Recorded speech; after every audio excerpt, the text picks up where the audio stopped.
So men, definitely get your iron tested too. I mean, females are probably going to be more symptomatic than men, meaning the fatigue, the hair loss, that kind of thing with the low iron. But men, high iron, you can have symptoms from that. I will tell you, I've had when I've went to donate blood, I've had my hemoglobin very high. They cut you off at 20. If it's above 20, you have to get a prescription to donate blood, and then they call it the therapeutic blood donation. But I was like a 19.6, and I felt like I was getting mentally foggy, mentally cloudy. I certainly had more brain fog, and I would say my energy levels were a little bit less. And I actually asked some of the donation people, hey, what would you think I would experience based on this level of hemoglobin? Because they go, oh man, you're high. And I go, okay, well, what should I feel like? And they actually said exactly how I felt. They thought you would feel cloudy. And then I would remember this feeling of just donating a pint, and then boom, it was like this release. It was like literally almost like an energy drink after I got that excess iron out. So I tell you, it's very therapeutic. Yeah. And again, iron's going to cause oxidative stress. And so if you're a male and you're over accumulating iron, get blood, get some therapeutic functional tests done. So you're actually losing blood via the testing means. And then make sure you're also, taking in a lot of really good high quality antioxidants, through organic vegetables, maybe low sugar fruit, because at least the antioxidants that you're getting in will help at least buffer some of the oxidative stress from the iron, right? And so we at least want to make sure antioxidant levels from fruits and vegetables are dialed in, and we're getting good, healthy, antioxidants in there, maybe through curcumin or other high quality nutrients to help buffer some of that, to offset some of it. Yeah. Yeah.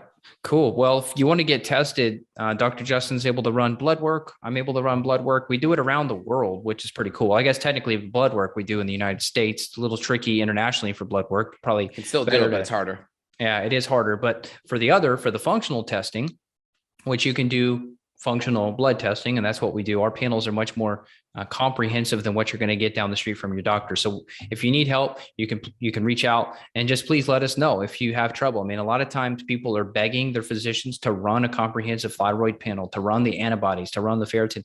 You shouldn't have to beg someone to get these markers done. This is very simple. We can literally get you a requisition form the same day. You go straight to the lab. You don't have to beg somebody to run it. So if you need help, please reach out to Dr. J, justinhealth.com, or me, Evan Brand at evanbrand.com. We would love to help you with this and the other related things too, whether it's gut infections we need to look for or sources of inflammation driving this. There's probably some root causes. It's not just magically going to happen like this. There's probably a couple other, it's an entangled spider web, if you will. So we got to kind of tease that apart. And we love doing that. It's a blast. And it's very rewarding when you see a woman who is buying all these hair loss control shampoos and these special products they get suckered into by their hair salon, and they simply just needed to optimize their ferritin levels.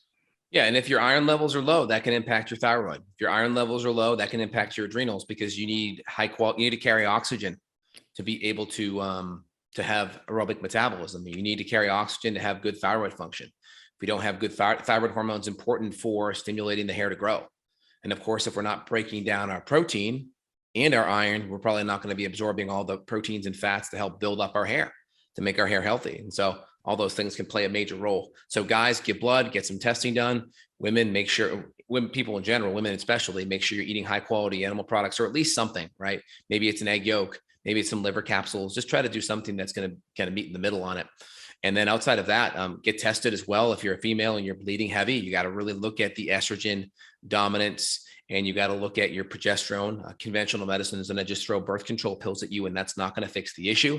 It's actually going to compound and make the problem worse, because estrogen pills can lower B vitamins and B12 and folate and calcium. It can lower other nutrients, and it's actually making your estrogen dominance worse, right? It's giving you more estrogen. It's giving it to you at a consistent level, which is better. You're not having the up and downs, but it's not fixing all of the hormonal imbalances, just covering things up. So you want to get to the root cause, reach out to evanbrand.com, or myself, Dr. J, at justinhealth.com. We're here to help. Amen. You did a great job.